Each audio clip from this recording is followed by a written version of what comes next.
I was hit head-on by a drunk driver. She was going 75 miles an hour, going the wrong way. I was really critical that wasn't supposed to be alive. They told my son to make funeral arrangements. And my brother-in-law was familiar with Neil's success. So my son and nephew went over and spoke with Neil. He is unbelievable.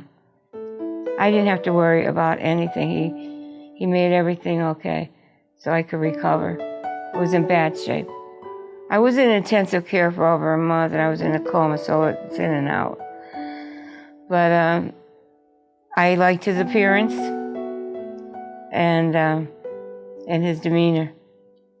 And I was very comfortable with him, and he made me feel that way. If I didn't know how to express something, or I wanted to cry, or whatever, it was okay with him. He called me to see if I was okay, spoke with my son. He met my family. And I remember Neil coming in and, talking with me. I couldn't talk at the time, and I couldn't write. He was the only one that really was getting through to me and understanding by my looks. He fortified me.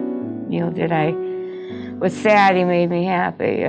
He brought food, which I couldn't eat. You could ask Ann for a year. I couldn't eat. They were putting tubes in me. Now I can't stop eating. But he made me feel like we were going to be friends, and I knew he was concerned just the way he talked. It wasn't always business, but the bills are outrageous. And again, Neil said, have everything sent to me. And he spoke to the Allied, spoke to their accounting departments, spoke to my doctors, he spoke to people to see what I would need, how to get my house handicapped ready. Any little thing or big thing I needed. He was just as valuable as if not more so than my surgeons and my doctors, who I love. Another thing that he and his staff were remarkable about was getting me references for the top-of-the-line doctors.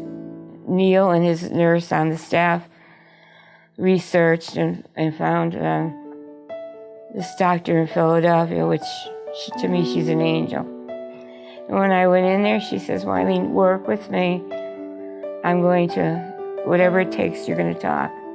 Neil's the one that set that up. So he took care of my medical needs, my spiritual needs, my financial needs, my psyche, and always was interested in my family, my house, my therapist. He got to know all of them. He did a presentation. He had everything covered. He took pictures of everything so he could show them my wound, how I tried to walk, how I screamed. I cried every day. Could ask Ann from the pain. Is it ever going to end? I would recommend him in a heartbeat to anybody. Neil O'Donnell is the best and most thorough lawyer that you could ever find. And you'll never be disappointed in him in anything. Nothing.